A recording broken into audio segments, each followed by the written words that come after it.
আসসালামু আলাইকুম রহমতুল্লাহ। গল্পের নাম তাওবার আলো।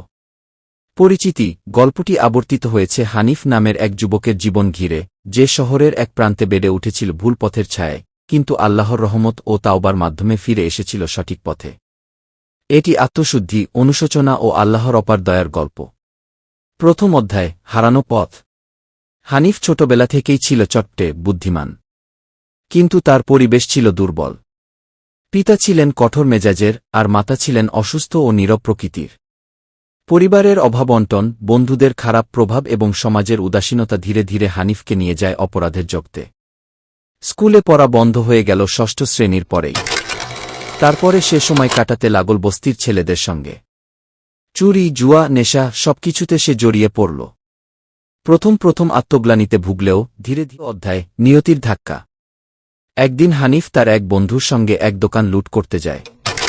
কিন্তু ভাগ্য খারাপ, পুলিশ এসে পড়ে এবং তার বন্ধু গুলিবিদ্ধ হয়ে মারা যায়। হানিফ ধরা পড়ে এবং কারাগারে ৩ বছরের সাজা হয়। জেলের জীবন তার জন্য ছিল এক নতুন অভিজ্ঞতা। প্রথমে সে কষ্ট পেত, কিন্তু ধীরে ধীরে অন্য এক কয়েদির মাধ্যমে সে আল্লাহর পথে ফিরে আসার কথা জানতে পারে। ওই কয়েদির নাম ছিল আব্দুল কাইয়ুম, যিনি একসময় ছিলেন একজন নামকরা পণ্ডিত, কিন্তু ভুল পথে গিয়ে পরে তাওবা করে নতুন জীবন শুরু করেন। কাইয়ুম ভাই হানিফকে বলেন, হানিফ, মানুষ ভুল করে, কিন্তু সবচেয়ে বড় ভুল হল সেই ভুলকে ঠিক বলে মেনে নেওয়া। তুমি এখনো ফিরে আসতে পারো। আল্লাহর দরজা কখনো বন্ধ হয় না গি। এই কথা হানিফের মনে দাগ কাটে। দ্বিতীয় অধ্যায়: তাওবার আলো। কারাগারে বসেই হানিফ কুরআন পড়া শুরু করে, নামাজ আদায় শুরু করে। তাওবার চোখে কান্না ঝরে পড়ে তার। এক রাতে সে সেজদায় পড়ে থাকে ঘণ্টার পর ঘণ্টা। সে আল্লাহর দরবারে প্রার্থনা করে, হে আল্লাহ, আমি অন্ধ ছিলাম, তুমি চোখ খুলে দিলে। আমি গুনাহগার, তুমি আমাকে মাফ করে দাও। আমি নতুন জীবন শুরু করতে চাই, তুমি আমাকে পথ দেখাও। কারাগার থেকে ছাড়া পেয়ে হানিফ ফিরে যায় তার মায়ের কাছে।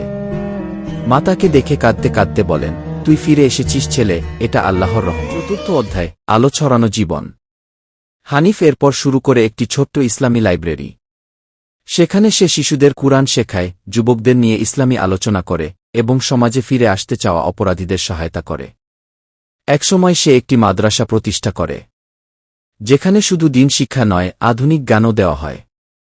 হানিফ নিজেও লেখাপড়া করে একজন আলেম হয়ে ওঠে। তার গল্প শুনে অনেক তরুণ ফিরে আসে সঠিক পথে। একদিন এক সাংবাদিক তাকে প্রশ্ন করে, আপনি তো একসময় সমাজের ভয় ছিলেন, এখন সমাজের আলো। এই পরিবর্তনের মূল কি? হানিফ মাথা নিচু করে বলেন, আল্লাহর রহমত ছাড়া কেউ পরিবর্তন